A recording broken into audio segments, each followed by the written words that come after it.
Hello everyone, hope you're all doing well. Hope you've been making some good buys. Hope you're all enjoying the videos. As I say, I just do these in one take. I don't want to start doing fancy editing and like animations and silly things like that. I just want to give the straight detail, straight information, and yeah, nothing fancy. So today we're going to talk about renewables. So you can see this is my profile in order of profit by percentage. See there's quite a few renewable energy companies at the top there. Also quite a few. We're going to talk a little bit about electric vehicles. So yeah, let's start with renewable energy. So we can see with Joe Biden winning the election, we've seen a bit more of a swing towards renewable energy, and also countries around the world banning petrol and diesel cars. We're seeing a move towards renewable vehicles, which will in turn again boost renewable energy. We have the Global Climate Conference in November of 2021. We usually see a big jump in the renewable sector after the climate conference. So they're all good reasons to go in to the renewable sector. So first one I want to talk about is this one, Ørsted Co. So this company specialises more in wind farms. They recently signed a deal with Amazon for a 10-year deal to supply them with renewable electricity for their warehouses. So that's a big deal with a big partner to work with there, with Amazon. I'm sure they will extend that deal, or they'll sign further deals as Amazon expands and they need more power. Ørsted Co is a pretty solid buy. We have a few here like of the .hk ones. We have a Xingyi Solar or 0968 .hk down today, but it's seen strong growth lately. There's a thing called the Guggenheim Etf, which basically tracks the renewable sector. It has a big portion of that ETF is in Xingyi Solar. So good buy. I mean, we've seen some great articles from Motley Fool about the Chinese solar sector and how it's outperforming the US solar sector. So I have a few of these .hk renewable companies. So another one we have is Weichai Power. Not sure if I'm pronouncing these right. So but 2338 Weichai Power. Another good buy. They specialise in more in like the hydrogen energy rather than solar. But they've seen great growth in 2020, and I'm sure they will see further growth into 2021. Another one we have in the .hk is Kunlun Energy 00135. Again, these guys specialise more in solar. They recently sold 60% of their they had a 60% stake in PetroChina, which they've recently sold on the 22nd of October. So it looks like they're dropping their petrol shares to move more into the renewable sector. So a good company to look into. As you see, I've only got a small buy in there because I was unsure of how they're going to do at the moment. So I'm going to watch that buy and look for a good time to add to it. And another one, this one, perhaps the one that interests me the most. So it's called GCL Poly Energy or 3800 .hk. So GCL, I mean, if you look at that price compared to all the other companies in the solar industry, or in that .hk solar industry in particular, it has a much lower price tag. So you can see for $740 I have quite a large amount of units, 5,526 units. So you can imagine if that price tag comes up to the average of its industry in its sector, you make a lot of money. So that one is 1.3. This one's 6.7, 15.2, 18.9. So you can see GCL is quite a low price tag compared to the other people in its industry and even in its country, in its sector. Next up we have Canadian Solar. Canadian Solar's been making good profits recently. It's had a bit of a rough time on the stock market where it's having trouble sourcing its things for production. So I saw one article saying they're looking to do 200% production in 2021 just to keep up with orders and catch up on back orders. So that's a good reason for that one. Also, we got obviously the Biden move to renewable energy, and as I say, the Global Climate Conference. Again, another company for the same reasons is First Solar. They tend to use the thinner type of panels, which have a less effective rate at like creating electricity, they can be more cost effective, and it says that they're slightly more durable than the silicon panels. They can handle heat better, they can handle dust and dirt better. So although they're slightly less efficient, they're much more durable and cost effective than some of the other more efficient panels. So that's First Solar's sort of unique selling point there. So yeah, one more I have in the solar sector, Sedge. So Sedge Sedge provide components for all the other companies. They don't actually make the panels as such. They more provide the components, the optimizers and the inverters and things like that for these other solar companies. So as these other companies do well and start producing more, it's only right they're going to need more components to produce these panels. So the last one on my solar list is SunPower. So SunPower has been around a bit longer than some of the other companies. They've tried a few different ways in the industries, installing the panels, selling the panels, producing panels and things like that. They're settled more now into like innovative products and trying to innovate new products. So it'll be interesting to see where they go in the future. I mean, yeah, one good product that could change the whole market. We've just seen an article just now about a panel from Oxford University, which is 20% more effective. So we'll see if that is cost effective as well as being effective and efficient in producing energy. That could change the market massively. So that's all the renewable energies I have in my portfolio at the moment. I mean, I also have a lot on the electric vehicle market. So obviously we have your market leader in Tesla. I had around 3 times more than that in Tesla earlier on in the week, expecting a big growth when they officially joined the S&P 500. When that big jump didn't materialise, I took the money out and diversified my portfolio a little bit more. I still think it's a good buy over time. It just didn't see the big jump that I thought it would have on that one particular day.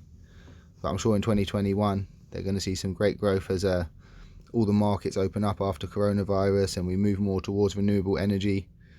Elon Musk is going to use this new wealth that he's acquired this year to bring out some new products. I'm sure he's got a lot up his sleeve. They're talking about bringing battery production in-house to massively bring down the cost of their cars and bringing out a much more efficient battery. So a few of the smaller EVs, we have Neo. Seen some nice jump today, 4%. We have Solo, one of the smaller companies, much smaller price tag. Again, like we were saying about GCL, it has a much lower price tag than any of the other electric vehicle providers. And we have Nikola, which is a strange one. It doesn't actually produce any vehicles at the moment. There was a deal about to go through with General Motors and it fell through, unfortunately. So yeah, unfortunately I bought in ahead of that deal falling through. So you can see my bottom buy there is down as much as 52%. But I've bought in on its way down. I bought in on the way back up. I'm sure in time, as soon as they strike another deal, they will go back up. I mean, 51% because of one deal falling through. They could strike a better deal with the same manufacturer or even with a different manufacturer, and it will recover all of that and then more in the future. So Nikola's one I'm willing to hold for a longer time. As you say, we're putting these other faster growing options in front of it to keep the equity on the rise, and we put a smaller amount into these long-term options. So as well as the electric cars, I have a few companies in my portfolio associated with them. So we have Clean Spark, been doing really well recently. Clean Spark Inc. to do with charging your cars and the battery side. I also have Blink, again with charging your batteries. Seen a big drop today, it'd be a good day to buy in.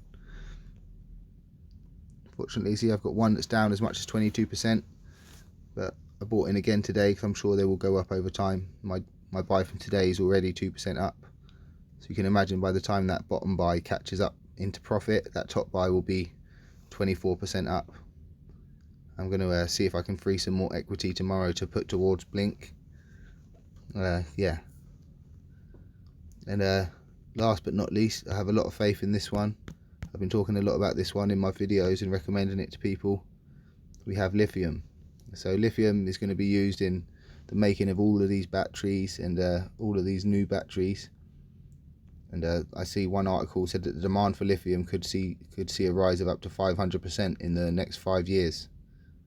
How that will affect the price, I don't know. Whether 500% demand means 500% price increase, I don't know. But it's a mined product. The more they mine of it, the harder it's going to be to mine. The deeper the mines will be, the more costly it will be. I think it can also be produced by seawater. There is a company, British Lithium, unfortunately not on eToro. Hopefully we'll see them IPO one day. But there's a company, British Lithium, which are making it from seawater, and there's a few other companies looking to do that. So yeah, I have a few other companies that actually particularly mine lithium. I believe this company is one of the ones that mines lithium, as well as other things. And yeah, so you know, renewables is a big sector. There's so many companies to choose from. You could just take all your money and put it on one company. I know some people much prefer to have a more compact company portfolio even. I'm of the state of mind where, you know, I believe diversity is the key. So you can see in my portfolio I have so many companies, mainly focusing on like travel, which is going to recover after coronavirus, renewable energy and electrical vehicles, as well as a lot of pharmaceutical companies.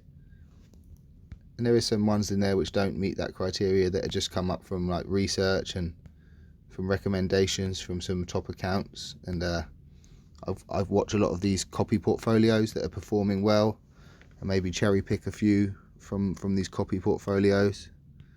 It's always a good idea to keep an eye on the market movers section. And here, see what's gone up the most and what's gone down the most for the day. This one has been doing really well these past 2 days. I think yesterday it did 45%, and then another 17% today. Unfortunately I wasn't in on that one. But yeah, you can see there's a lot that's been happening today. A lot of up and a lot of down. Just because it's had a big big red day, that's not necessarily a bad thing. That's a good day to buy. So again, 3800 HK has took a hit today. Another one I'll look to add some more equity to tomorrow. Also Blink and 3800. I'm going to look to top up tomorrow with some equity that I'm going to sell. Let's say I'm looking to sell, what was at the top of my list? The travel company. I think it was Stagecoach. So I'm going to sell Stagecoach tomorrow. That'll free up $127. I'll probably split that equally between Blink and 3800, as much equity as I can pull out of all these ones that I'm deciding to close tomorrow. Anything that's underperforming, or anything that I think is no longer such a good buy, will just get sold, or maybe part sold, just to put equity into these new things which seem like a hotter option to me today. But yeah, everything changes day to day, you know, so what's a good recommendation today might not be a good recommendation tomorrow. Don't just take my word for these buys, or, you know, do all your own research. I'd recommend Motley Fool. As I said, I cherry pick some of these top accounts. Look into these copy portfolios. They're a good option on eToro, something you don't see with a lot of other platforms. Look on the trade markets. Yeah, just use Google News. But I definitely recommend Motley Fool is a good one. I even pay for their premium account. But yeah, just research and research again. One article is just one person's opinion. It doesn't mean it's fact. But if you read lots of different sources and they're all of the same point of view, then, you know, it's much more likely to be a strong buy than if you just read one article and go with it. But yeah, good luck to everybody trading. As you can see from all these reds, it doesn't always go the way you want it straight away. Be prepared to wait out some of these buys. Don't think that it's just going to go green straight away. But that's the key of having a diverse portfolio. So you can see at the bottom there it says I'm 4,000 in red. That's really not the case, because as you say, that's just what you have open at the moment. It's not including what you've sold throughout the day or throughout the week. So you can see here, this is where you can keep track of what's been happening more.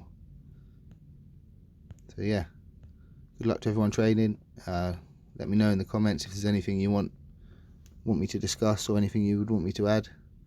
But yeah, keep trading. Hope you all make money.